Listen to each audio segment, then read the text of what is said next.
El Evangelio según San Juan, capítulo 17, versículo 1 al versículo 5. Estas cosas habló Jesús, y levantando los ojos al cielo dijo: Padre, la hora ha llegado. Glorifica a tu Hijo para que también tu Hijo te glorifique a ti. Como le has dado potestad sobre toda carne para que dé vida eterna a todos los que les diste. Y esta es la vida eterna, que te conozcan a ti, el único Dios verdadero, y a Jesucristo a quien has enviado. Yo te he glorificado en la tierra. He acabado la obra que me diste que hiciese. Ahora pues, Padre, glorifícame tú al lado tuyo, con aquella gloria que tuve contigo antes que el mundo fuese. Esta es la palabra de Dios. Podemos sentarnos.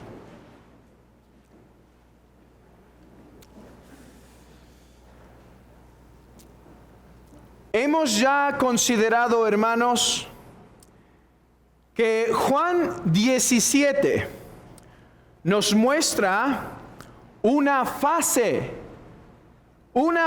del ministerio de Cristo, un aspecto del ministerio de Cristo.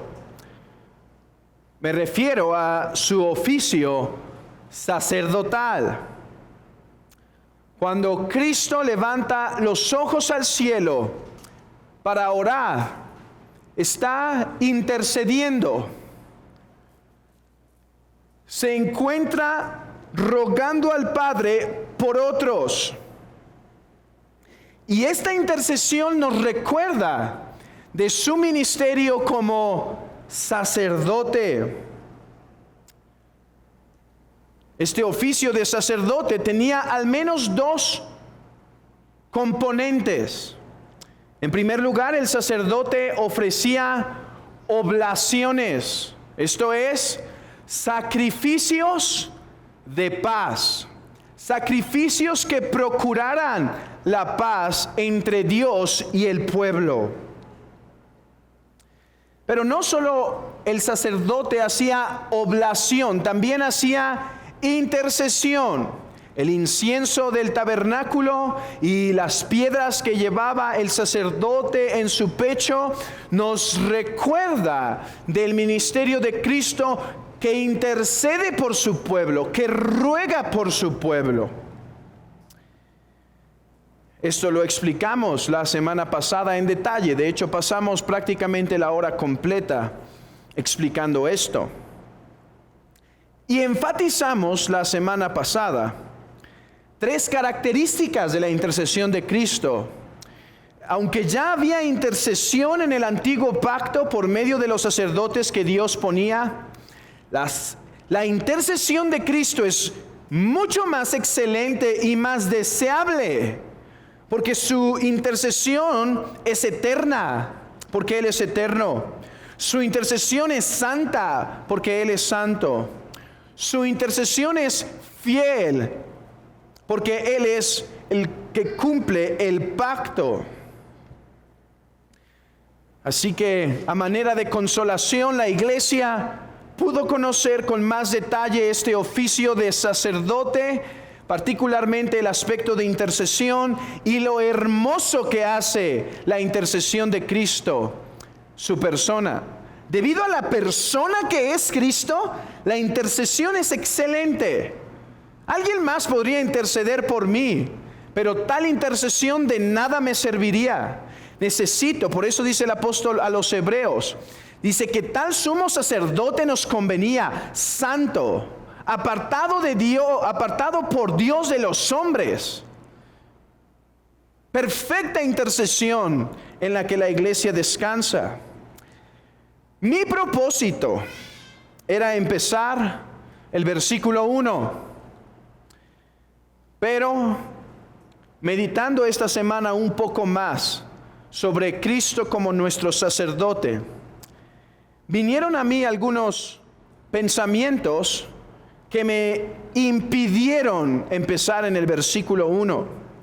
Y es que me di cuenta, hermanos, que aunque hablé de que Cristo es intercesor y cómo su persona hace excelente la intercesión,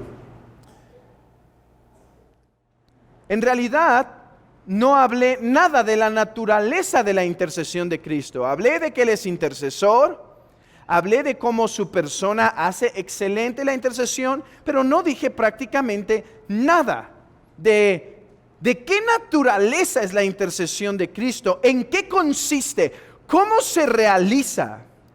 Así que decidí, por lo tanto, hermanos, contemplar la naturaleza de la intercesión de Cristo antes de regresar, antes de volver, o más bien empezar en el versículo 1.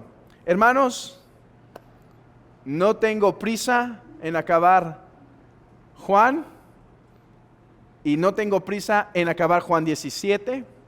Entonces, tomaremos el tiempo requerido en la introducción, que con esto acabamos la introducción, y en cada versículo. Así que sean pacientes y más bien disfrutemos la santa palabra de Dios y descubramos en esta mañana la hermosura de la intercesión de Cristo.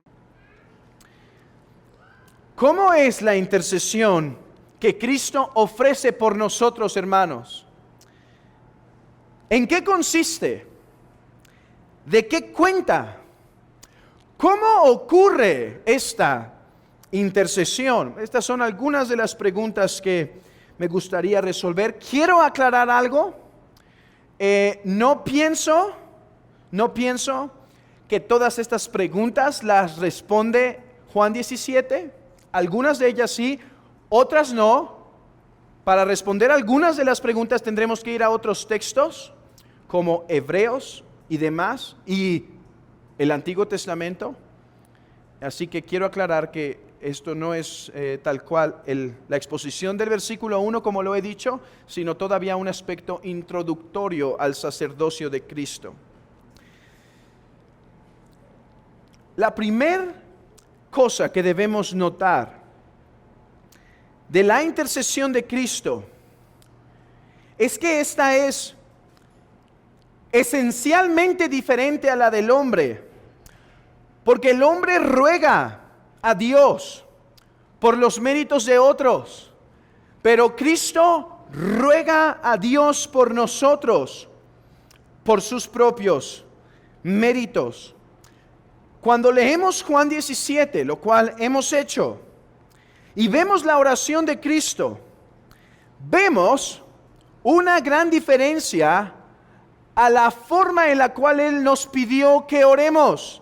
En el capítulo 14, 15 y 16, nuestro Señor da varias indicaciones a sus discípulos sobre cómo orar. Y Él les dice: todo lo que pidieren al Padre en mi nombre, Él os lo dará. Hermanos, el cristiano ora a Dios, ya sea por sí mismo o ya sea por otros, en el nombre de Cristo. ¿Qué quiere decir esta frase tan repetitiva que en algunas oraciones ha perdido todo significado? Hermanos, algunos piensan casi que es como una palabra mágica, como algún tipo de encantamiento. Y forzosamente piensan que debe ir al final de la oración. Y si alguien ora y no dice en el nombre de Jesús, se espantan. Pero, ¿qué significa orar en el nombre de Jesús? No significa forzosamente que todas nuestras oraciones deben terminar en el nombre de Jesús. Significa que nuestro acercamiento al Padre es un acercamiento consciente de que nosotros no tenemos ningún mérito para acercarnos a Dios, sino que nos acercamos a Él basados o respaldándonos en los méritos de Cristo. Es como si un hombre recibe un cheque Y cuando va al banco, no pone simplemente su identificación y dice, dame el tal dinero. Tiene que mostrar el cheque para que sepa el cajero que tal persona viene en el nombre de tal. O sea, que la riqueza de la persona que no está presente es de la cual él va a tomar, es de la cual él va a poder acercarse. Eso significa acercarnos en los méritos de Cristo. Hermanos, podemos comenzar nuestra oración reconociendo eso. Señor, me acerco a ti no en mis méritos, sino en los de Cristo. Y esa es una oración tan agradable como la que termina con en el nombre de Cristo Jesús. Es más, quizá a veces es más agradable porque muchas veces al final nosotros ya solo lo hacemos como una muletilla. Más bien intentemos recordar que orar en el nombre de Jesús es orar conscientemente de que nos acercamos solo por los méritos de Cristo. Pero en Juan 17, Cristo no ora al Padre. Cristo no ora al Padre basado en los méritos de otros, como Él nos enseñó a nosotros orar. Cristo más bien ruega al Padre por sus propios méritos. Cristo, el obediente Hijo de Dios, que ha hecho sacrificio por nuestros pecados, intercede sin intercesor. Nosotros podemos interceder por otros, pero necesitamos un intercesor. Uno, no muchos, no una cadena de intercesores. Un intercesor. Cristo. Pero Cristo ora al Padre o ruega al Padre o intercede al Padre sin intercesor por sus propios méritos. El Padre, el Hijo y el Espíritu poseen una unión inquebrantable, pero hermanos, el Hijo no podía hacer nuestra intercesión aparte de la obra de encarnación, obediencia y sacrificio. Cristo es nuestro intercesor, como el mediador, como verdadero Dios y verdadero hombre. Cuando se para delante del Padre y ahora dice, hermanos, dice, Padre, perdónalos por causa de mis heridas. Estos son los méritos de Cristo. Hermanos, nosotros nos acercamos y decimos, Padre, perdónanos por las heridas de Cristo, pero Cristo intercede delante de nosotros del Padre, diciendo, Padre, perdónalos por mis heridas. Padre, recíbelos, no porque ellos sean obedientes, sino por mi obediencia. Toma mi obediencia como suya. Padre, bendícelos, hermanos. Hermanos, ¿por qué el día del Señor es especial? ¿Por qué la predicación es especial? ¿Por qué la reunión de la iglesia es especial? Porque estamos expectantes de que el Padre responda a la petición de Cristo de que nos bendiga. El Padre dice, Padre, bendícelos por mis méritos, por mi obediencia, por mi sacrificio. Oh hermanos, y nuestra esperanza es que el Padre no puede negar al Hijo una petición. Cuando el Hijo intercede por su pueblo, su obediencia es tal y su sacrificio fue tan aceptable que toda petición que el Hijo hace por nosotros es contestada. Hermanos, de aquí proviene gran consuelo para nosotros en saber que la base de la intercesión de Cristo son sus méritos, su obediencia y su sacrificio. Él obedeció y complació al Padre. ¿No dice aquí, Padre, he acabado la obra que me diste que hiciese? Ahora bendícelos. Bendícelos. Y hermanos, no solo acabó la obra, consumó el castigo en la cruz. Y Cristo resucitó para hacernos entender tal que la deuda que nos era contraria quedó cancelada, hermanos. Por lo tanto, cada petición, cada ruego que el Hijo hace al Padre, el Padre contesta. Consideremos por lo tanto blasfemo depender de nuestras obras para agradarle al Padre. Amigo, ¿cómo puedes tener paz con Dios si dices que por tus propias obras blasfemias dices? Porque solo Cristo es aceptable al Padre en sus propias obras. Solo Cristo es recibido. Y si tal es algo delicado de decir que por nuestras obras el Padre nos recibe, pues considera aún peor cuando dependes de algún otro intercesor para acercarte al Padre. ¿Quién te podrá acercar al Padre?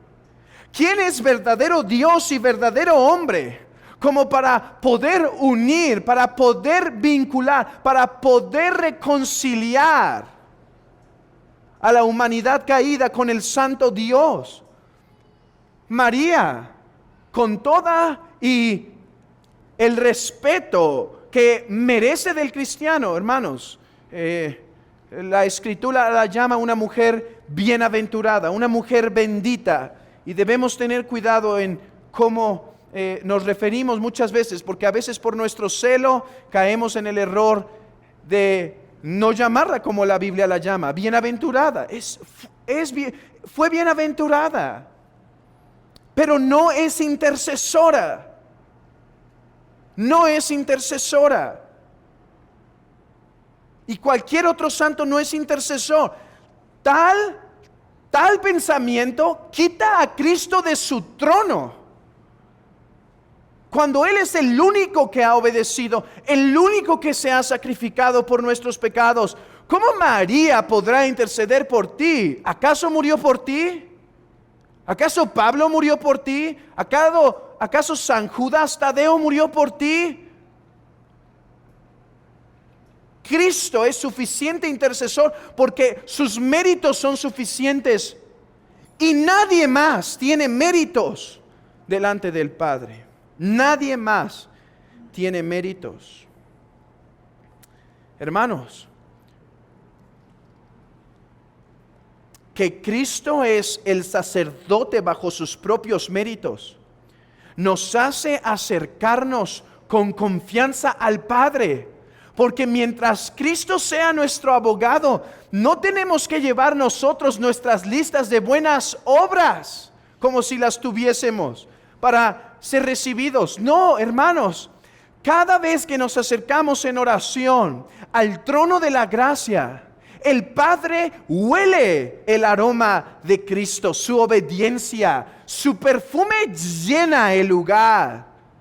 Y por lo tanto, la iglesia del Señor y el cristiano se acerca con esta confianza. Hermano, tú que has caído, tú que estás en un tiempo oscuro en tu vida cristiana, este debe ser un medio de reconciliación para con Dios. Porque no te acusa muchas veces el pensamiento que dice: ¿y cómo me acercaré a Dios si he cometido tal? ¿Cómo me podré restaurar con Él?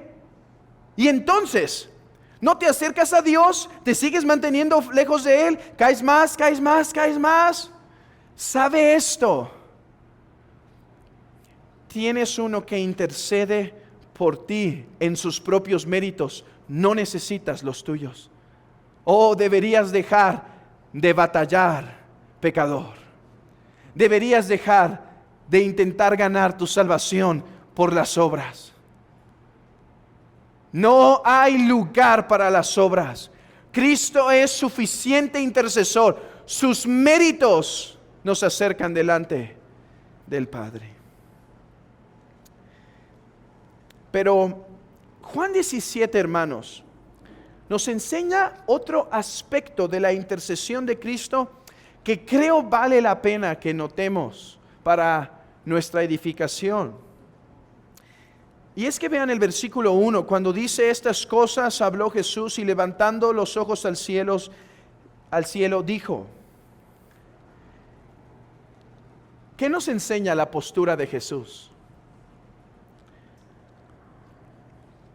Algunos dicen que nada. Los antiguos nos dicen mucho. Estoy con los antiguos, mucho. Y una de las cosas que nos enseñan, hermanos, es que Cristo está orando aquí a fin de revelarnos la actitud de Cristo en su estado glorificado. Hermanos, Jesús a veces lloró y oró con su cabeza puesta en el piso. ¿No estaba así en Getsemaní? A veces Jesús oró en una postura normal. Pero aquí dice que alza sus ojos al cielo. Hermanos, es que nuestro Señor Jesucristo en esta oración, por medio del Espíritu Santo, nos está abriendo. Por eso ha sido llamado el lugar santísimo.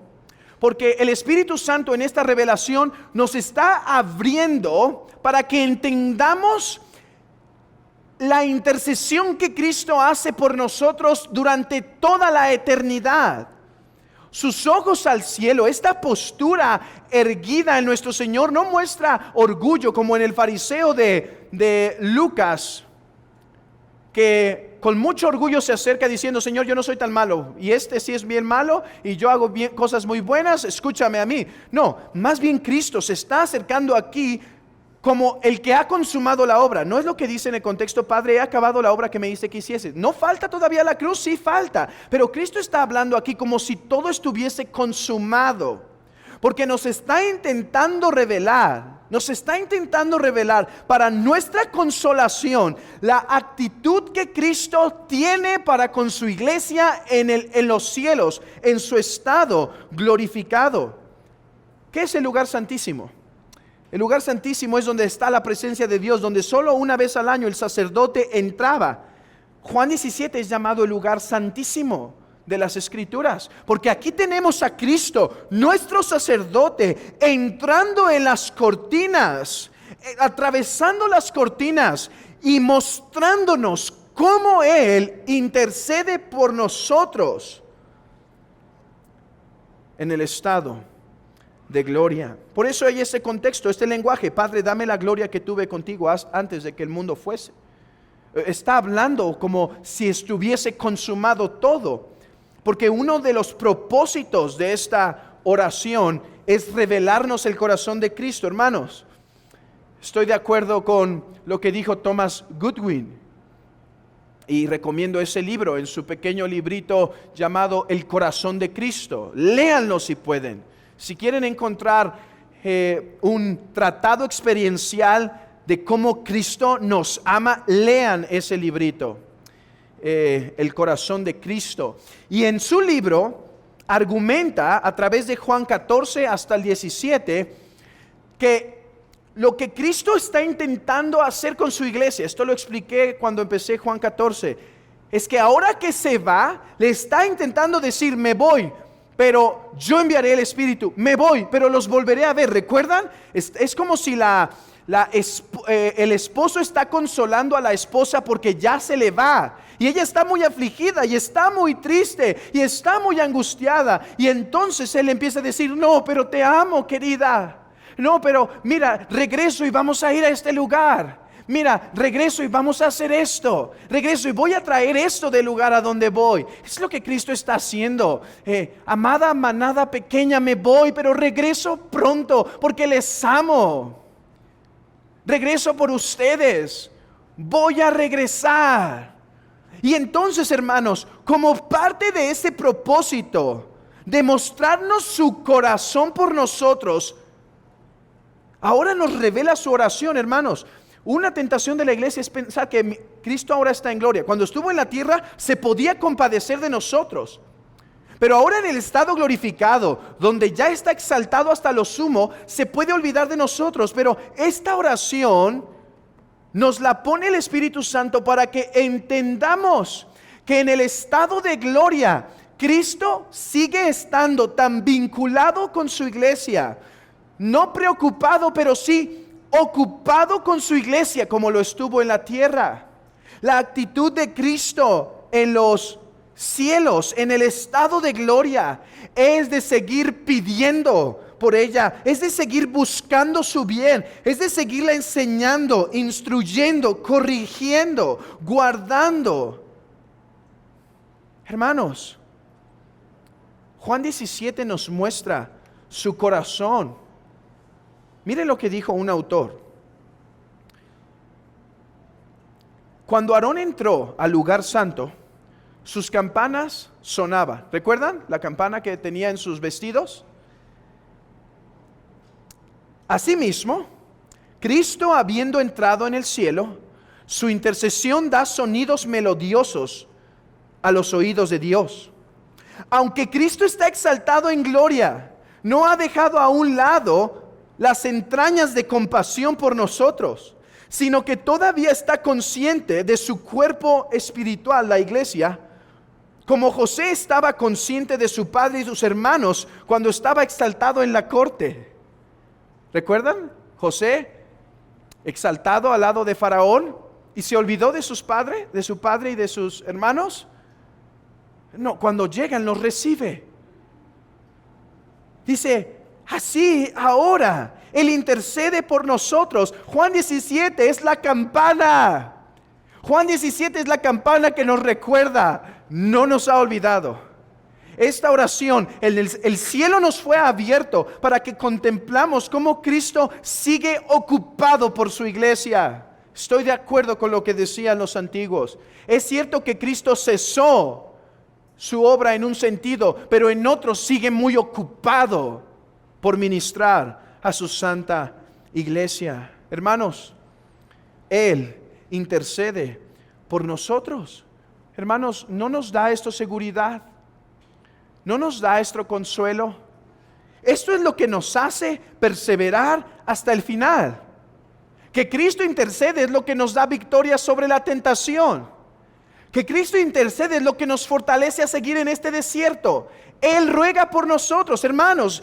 Cristo es un mejor Moisés que tiene las manos levantadas al cielo, el cual no necesita ayuda, ya no necesita esa ayuda como Moisés. Y rogando al Padre, alzando sus manos, el pueblo vence. Bajándolas, pierde. Pero este vive para siempre con manos de bendición para su pueblo. Esta es la seguridad del hermano. Este es tu Salvador. De Él depende tu salvación, no de un pastor, no de tu padre, no de un hombre, no de una institución. Tu salvación depende de que Cristo vive para interceder por nosotros para siempre delante del Padre. ¿Llegaré al final? Llegarás. Cristo intercede por ti. ¿Soportaré el próximo año las pruebas que vienen con toda esta catástrofe que ha venido en la economía? Llegarás. Cristo intercede por ti. ¿Podrás mantenerte en esta enfermedad en la fe? ¿Podrás mantenerte en esta tribulación en fe? Podrás. Él intercede por ti. ¿Podrás mantenerte sirviendo al Señor no solo al inicio de tu cristianismo? Es fácil empezar, pero podrás mantenerte, hermano, 50 años, 40, 30, todavía sirviendo al Señor en su iglesia. Lo harás. Él intercede por ti. Solo ruega al Padre que te dé las bendiciones que necesita. Él intercede por ti, hermano. Hermosas palabras. Yo he rogado que tu fe no falte, Pedro. Hermanos, esa es la oración que Cristo hace por nosotros para siempre. He rogado que su fe, iglesia, no falte. Es cierto, en el mundo tendrán aflicción, pero yo los sostengo en mi mano. Ahora, a fin de maravillarnos un poco más de la intercesión de Cristo, quisiera hacer notar un punto que creo que a veces nos falta enfatizar. a veces nos falta puntualizar. Y es que Cristo intercede por nosotros presencialmente. Cristo intercede por nosotros presencialmente. Abran sus Biblias en Romanos capítulo 8.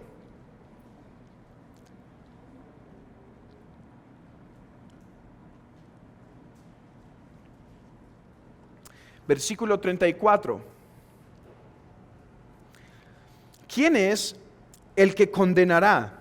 Cristo es el que murió, más aún el que también resucitó, el que además está a la diestra del Padre.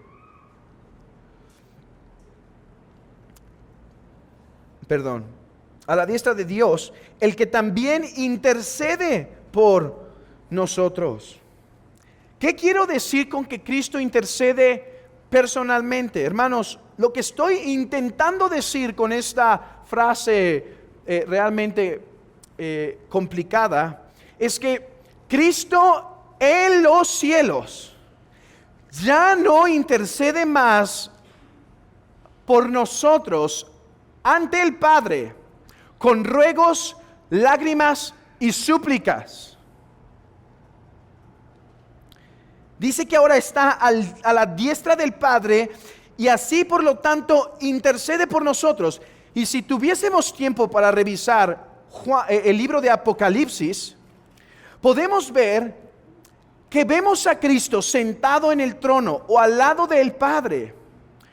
Porque la intercesión de Cristo con ruegos, lágrimas y súplicas terminó cuando su estado de humillación terminó. Ahora su intercesión es su presencia. Ahora su intercesión es su presencia misma. Déjenme usar las palabras de John Owen para intentar transmitir esto más precisamente. Él dice esto: pero ahora, en el cielo, el estado y condición de Cristo no admite súplicas orales o formales, y el fundamento, razón o argumento de su intercesión, o sea, ya no argumenta de alguna forma de ruego, de súplica. ¿Por qué? Porque ha terminado y pasado su sacrificio. Ahora Cristo está delante del Padre como el Cordero que fue inmolado. El Cordero que fue inmolado. Sé que esta frase quizá no ayudó mucho de John Owen, así que déjenme darles un himno. Un himno. Los himnos son muy útiles. Los buenos himnos, hermanos, porque hay himnos con muy mala teología. Pero los buenos himnos nos ayudan a compactar teología de forma entendible para todos. Miren esto. Dice un himno: Él lleva 5 heridas sangrientas, recibidas en Calvario. Ellas derraman oraciones eficaces e interceden con fuerza por mí. Perdónalo, oh perdónalo, claman. No permitas que muera el pecador redimido. Ahora, estando en la presencia del Padre, habiendo consumado la obra que el Padre le dio, habiendo resucitado, Cristo se ha sentado en el trono y su forma de intercesión es su mera presencia delante del Padre. Y como si esto pudiese ayudar, déjenme citar las palabras de alguien más que concrete este pensamiento. Dijo un hombre: uno no debe pensar que Cristo cae sobre sus rodillas allí y ora con grandes gritos y lágrimas. No, eso fue en su intermedio, en su humillación. Su intercesión consiste en su presencia delante del santuario con la sangre ante la corte del Padre, porque la sangre de Cristo habla mejor que la de Abel. Cristo intercede ya no más como convenciendo al Padre de nuestro perdón, sino Cristo intercede en su presencia misma. Cristo intercede para siempre como el que vive al lado del Padre. Y su presencia sola procura las bendiciones del Padre para con nosotros, hermanos. Él ha resucitado y estando a la diestra del Padre, ha concluido la obra de ruegos. Ahora su intercesión es eficaz por su misma presencia. Como decía hace un momento, su aroma llena todo el cuarto. Su aroma invade todo el lugar. Ese aroma fragante de Cristo está de continuo en las narices del Padre y por lo tanto su intercesión es constante y eficaz. Nuestro acceso al Padre, hermanos, está garantizado por la eternidad. Porque mientras Cristo viva, hermano, mientras Cristo viva, tú serás aceptado. La única forma en que puedes dejar de ser aceptado es que Cristo deje de ser, y eso es imposible. La única forma en la cual puedes ser rechazado es que Cristo deje de ser, y eso no puede pasar. Él vive por los siglos de los siglos para interceder. Pecador, ¿no te alienta esto a acercarte al Padre? ¿No te alienta esto a ir delante de Dios y decir: sé que yo llevo mis pecados, pero en la corte hay uno que te es agradable? En la corte hay uno a quien tú recibes. En la corte hay uno a quien tú no rechazas. En la corte hay uno cuyas heridas hablan bien, cuya sangre fue derramada. Oh, por lo tanto, aunque Padre Santo deberías rechazarme y consumirme, la sangre de Cristo habla mejor que la de Abel, y por lo tanto vengo a tu presencia, me acerco al trono de gracia. Oh, hermanos, ni un segundo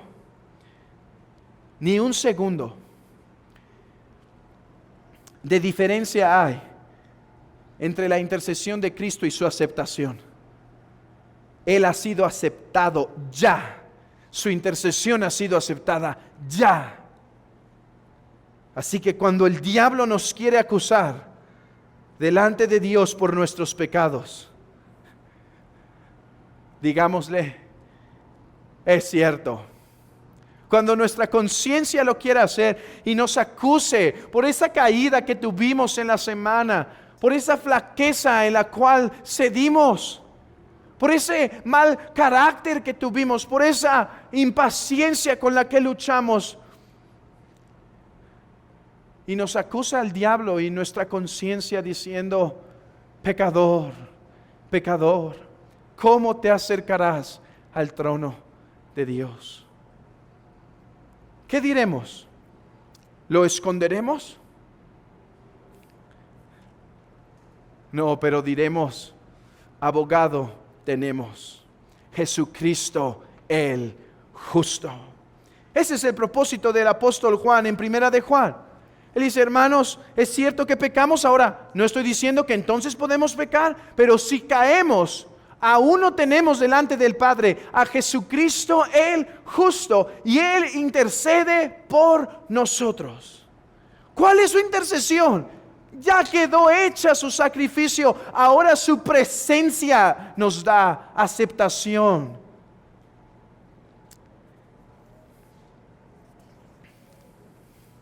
Dos cosas más que debemos entender de la intercesión de Cristo.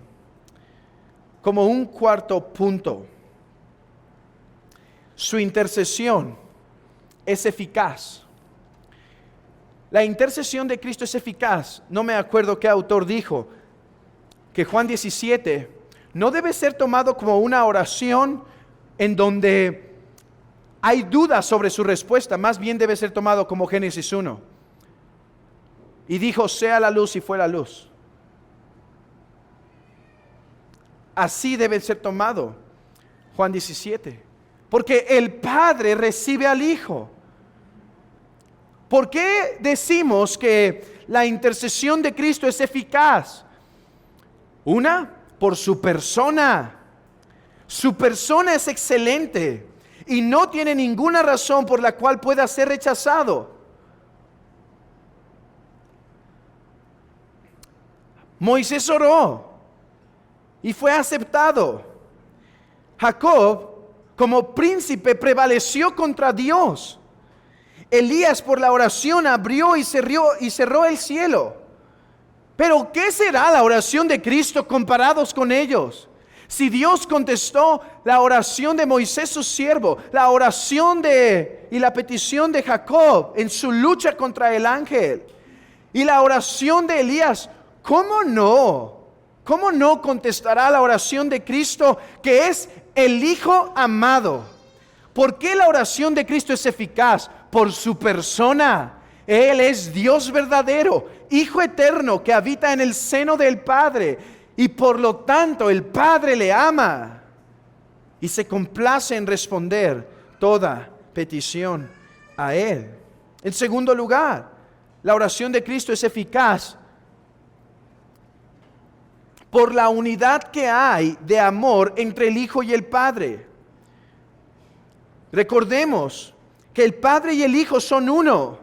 De manera, hermanos, que todo lo que pide el Hijo es el deseo del Padre. Y esto pone una correcta perspectiva de lo que significa interceder, hermanos. Esto pone una correcta perspectiva de lo que quiero decir. A veces, cuando pensamos en interceder, nos imaginamos a la mamá pidiéndole al papá que por favor le compre tal juguete al niño. O al revés, espero que no, o al revés. Y pensamos como si Cristo tiene que convencer al Padre de algo que Él no quiere dar. Eso no es la intercesión de Cristo. Y sabemos esto porque el Padre y el Hijo son uno solo, en esencia. Son una esencia divina. Por lo tanto, todo lo que el Padre desea por nosotros, hermano, todo lo que el Hijo, desea por nosotros, el Padre lo desea. Toda buena dádiva, el Padre la desea. El perdón de nuestros pecados, el Padre la desea. Pero antes no teníamos intercesor. Ahora el Padre lo desea y Cristo, su sangre, sus heridas, hablan bien de nosotros y ruegan, por así decirlo, como decía el himno, por nuestro perdón. Entonces, ¿por qué la intercesión eficaz de Cristo por qué la intercesión de Cristo es eficaz? Porque debido a la unidad que tiene con el Padre, el Hijo nunca pediría algo que el Padre no quisiera dar. Por lo tanto, tenemos una doble seguridad.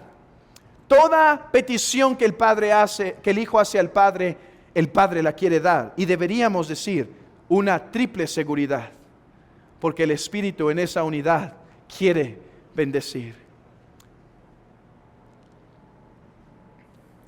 Así que la intercesión de Cristo es efectiva, en primer lugar, porque su excelente persona no puede ser rechazada delante del Padre, más bien es muy amado. 2, porque el Padre ama al Hijo.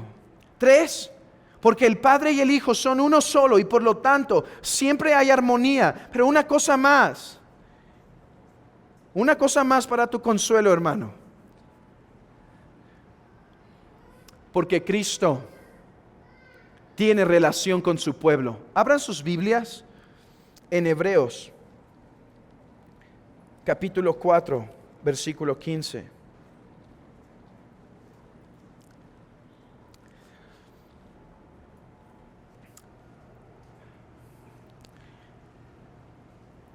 Porque no tenemos un sumo sacerdote que no pueda compadecerse de nuestras debilidades, sino uno que fue tentado en todo, según nuestra semejanza, pero sin pecado. Acerquémonos pues confiadamente al trono de la gracia para alcanzar misericordia y hallar gracia para el oportuno socorro. Hermanos, dice el autor de Hebreos que era necesario que el sacerdote fuera tomado del pueblo. ¿Por qué? Porque, hermanos, un sacerdote que tenía el trabajo de presentar frecuentemente las necesidades delante de Dios, tenía que ser uno que tuviera déjenme usar este lenguaje, un punto de contacto, ¿sí? O sea, algo que el sacerdote cuando se acercara a los hombres, él pudiera rogar y rogar con el corazón, por así decirlo, diciendo, viene él y tiene esta necesidad y sí, padecí esa necesidad, ayúdalo, bendícelo. Bueno, el autor de Hebreos toma esa idea para decirnos que nosotros tenemos un gran sumo sacerdote, un sacerdote que tiene una oración eficaz, porque fue un sacerdote que fue tomado o hecho como nosotros más bien. Tenemos un sumo sacerdote que se puede compadecer. Hermanos, cuando nos acercamos al Padre para pedir su bendición, Cristo es un sumo sacerdote que entiende de nuestras debilidades, porque Él fue tentado como nosotros, Él caminó en debilidad como nosotros, Él caminó en este desierto, hermanos, sin pecado, pero Él fue tentado. Por lo tanto, Él es un sacerdote capacitado. ¿Crees que rogaría con mucha intensidad aquel hombre que nació en cuna de oro, cuando viene el pueblo a decirle, pídele a tu padre pan? ¿Crees que sabrá cómo rogar y argumentar a su padre, aquel que nació en esa cuna de oro, por pan? Pero ¿qué si el que es puesto a pedir pan es uno de los que no tiene el pan? ¿Cómo rogaría? Él sabe cómo rogar por pan. Bueno, Cristo fue hecho semejante a nosotros en todas las cosas, pero sin pecado. Podrías decir, a menudo soy tentado a dudar si soy hijo de Dios. Acércate a Cristo. Él fue tentado en eso, ¿no es verdad? Si tú eres hijo de Dios, di tal o haz tal. Acércate. Él puede bendecirte en esa debilidad. Otras veces dices, pero a menudo soy tentado a usar medios evasivos para salir de problemas. Cristo también fue tentado. ¿No le dijo el diablo, di a estas piedras que se conviertan en pan? Y resistió. Él sabe esa tentación. Puedes acercarte a Él y pedir gracia y oportuno socorro. O tal vez dices, pero a veces he sido tentado a hacerme violencia. El diablo tentó a Cristo de esta manera también, cuando lo tentó a que se lanzase del pináculo. O tal vez dices, pero soy tentado a cosas tan malas que verdaderamente tengo miedo de decirlas, y blasfemias, tales cosas horrendas que creo que nunca han venido al corazón de ningún hijo de Dios, de manera que tengo miedo de pensar en ellas y me avergüenzo de mencionarlas. Cristo, aquel que no tuvo pecado, aquel que nunca pecó, aquel que fue guardado perfectamente hasta el final. Hermanos, Él sabe cómo socorrernos. Él sabe cómo respaldarnos. Por eso su oración es eficaz.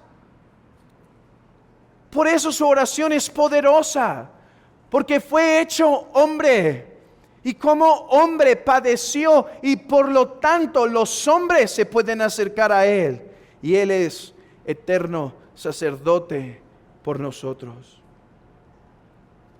Una última razón por la cual la oración de Cristo es eficaz. Debido a que Cristo cumplió el acuerdo pactual. ¿No dice el Salmo, pídeme y te daré las naciones? Pídeme lo que quieras y te daré las naciones. Hermanos, Cristo cumplió el pacto.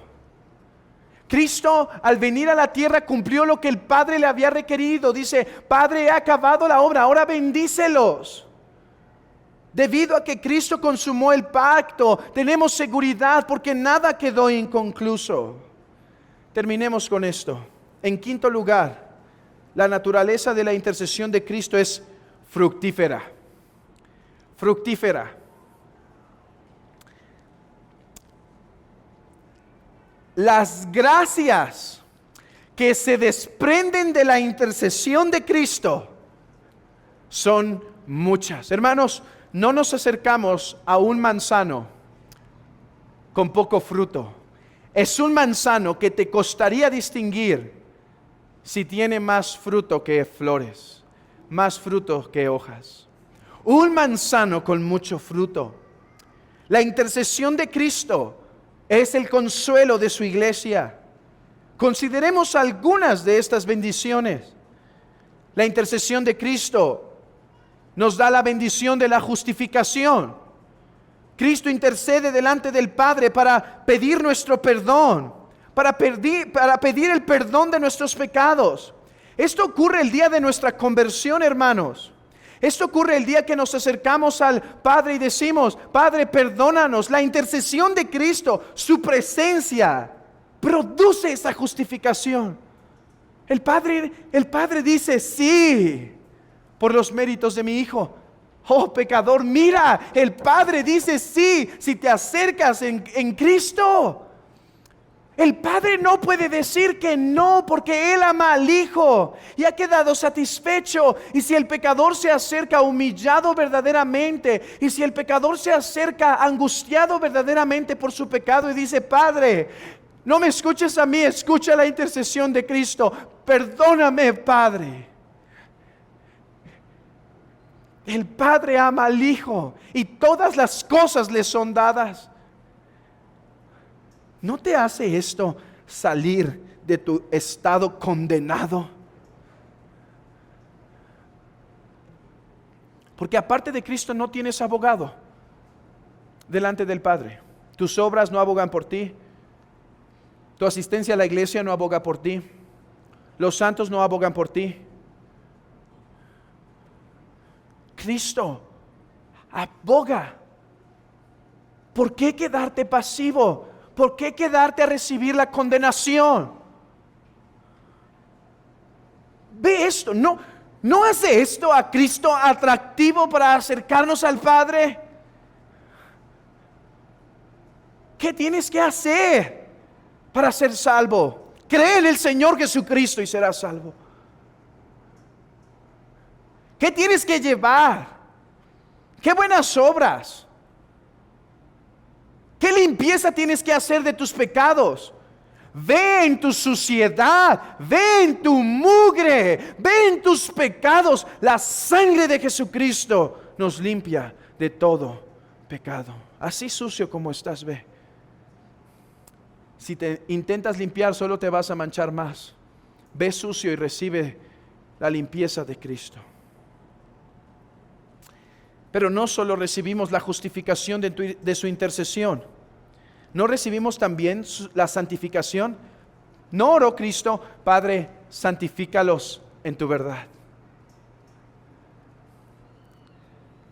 La santificación es una de las doctrinas difíciles de enseñar, porque por un lado la santificación es una obra de Dios, y por otro lado la santificación es también algo en el que el hombre participa en una medida.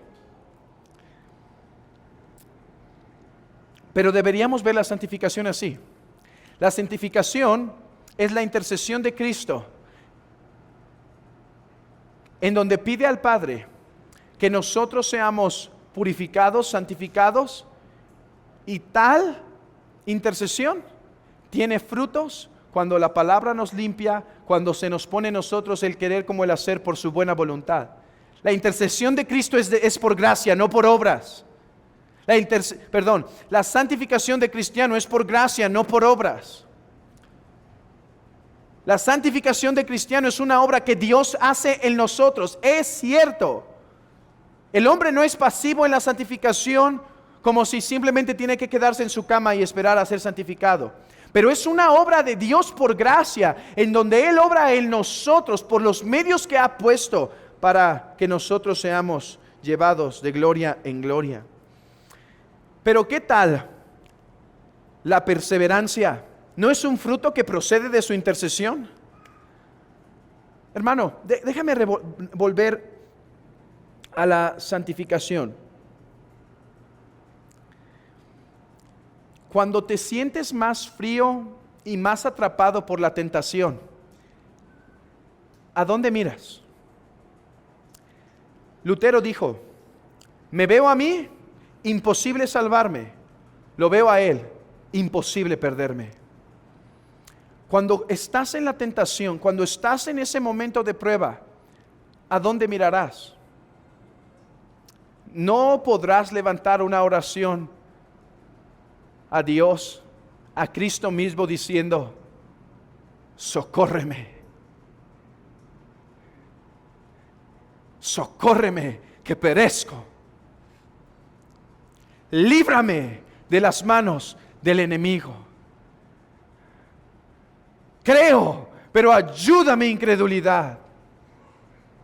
Soporta mi fragilidad. Iglesia, míralo a Él en el día de la prueba. Míralo a Él en el tiempo de la tribulación. Él intercede y su intercesión es poderosa para socorrer a los que bajo la sombra de Dios acuden. Míralo a Él para ser santo. ¿Qué dirás en la mañana? A esa hora que te levantas, cuando apenas el ojo derecho puede abrirse y cuando lo abres el otro se cierra automáticamente. ¿Qué dirás esa mañana cuando hay poco fuego y poco celo, pero sabes que la palabra te santifica? No rogarás al Padre: oh, por los méritos de Cristo, santifícame en tu verdad. Y esta misma tarde, con todas las dificultades, las distracciones, el calor, no dirás: santifícame, santifícame. Oh Cristo, completa tu obra en mí. ¿Y qué tal perseverar? ¿No dice Cristo en Juan 17: a los que me has dado, guárdalos en tu nombre, para que sean uno, así como nosotros? No es nuestra oración o vigilancia, no es nuestra fuerza lo que nos guarda hasta el fin. Es la intercesión de Cristo que dice: Padre, guárdalos, Padre, guárdalos. Hermanos, estamos en un desierto tan difícil de superar. Estamos en un mundo con tantas dificultades, hermanos. El diablo está intentándonos hacer caer. Pero tenemos esta seguridad, amada iglesia: llegaremos. Hay uno que nos guarda. ¿Y qué tal la consolación, hermano? ¿De dónde procede sino de su intercesión?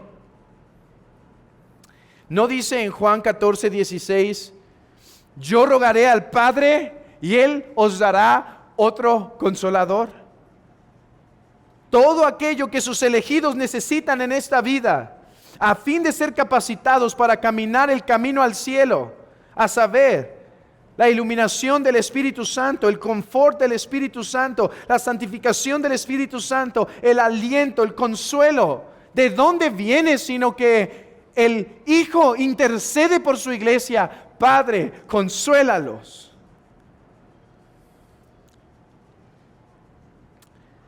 Abran sus Biblias para terminar en primero de Samuel, capítulo 7. Primero de Samuel, capítulo 7.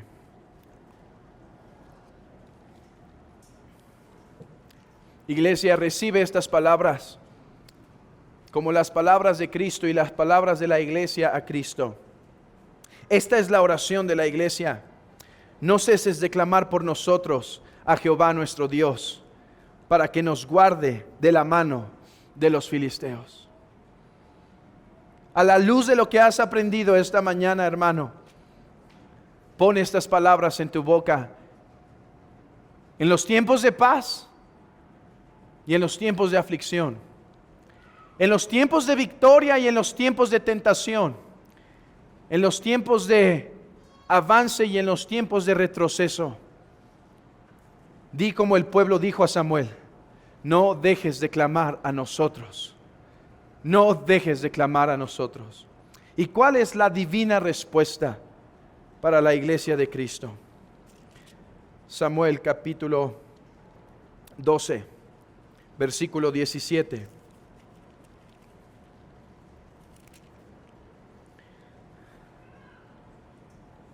¿No es ahora la siega del trigo? Yo clamaré, y él dará truenos y lluvias, para que conozcáis y veáis que es grande vuestra maldad que habéis hecho ante los ojos de Jehová, pidiendo para vosotros rey. Y Samuel clamó a Jehová, y Jehová dio truenos y lluvias en aquel día, y todo el pueblo tuvo gran temor de Jehová y de Samuel. Entonces dijo todo el pueblo a Samuel: ruega por tus siervos a Jehová tu Dios, para que no muramos, porque a todos nuestros pecados hemos añadido este mal de pedir rey para nosotros. Y Samuel respondió al pueblo: no temáis, vosotros habéis hecho todo este mal, pero con todo eso no os apartéis de en pos de Jehová, sino servirle con todo vuestro corazón. No os apartéis en pos de vanidades que no os aprovechan ni libran, porque son vanidades, pues Jehová no desamparará a su pueblo por su grande nombre, porque Jehová ha querido haceros pueblo suyo. Así que lejos sea de mí que peque yo contra Jehová, cesando de rogar por vosotros. Antes os instruiré en el camino bueno y recto. Solamente temed a Jehová y servirle de verdad con todo vuestro corazón, pues considerad cuán grandes cosas ha hecho por vosotros. Mas si perseveráis en hacer el mal, vosotros y vuestro rey pereceréis. Hermanos, con esto concluyo. Es imposible que Cristo fracase en su intercesión. Él es un mejor Samuel que ruega por la bendición del pueblo, aun cuando éste falla, aun cuando éste se aparta. Hermano, somos ovejas, somos testarudos, somos necios muchas veces, nos descarriamos en ocasiones, pero he aquí nuestra confianza, no en nosotros, sino en la fiel y perpetua intercesión de nuestro Salvador. Llegaremos a gloria, hermanos, porque Él está en gloria y Él no puede fallar en su intercesión por su iglesia. Pecador, ven y busca esta intercesión. No te quedes fuera, porque si te quedas fuera, en tus pecados morirás.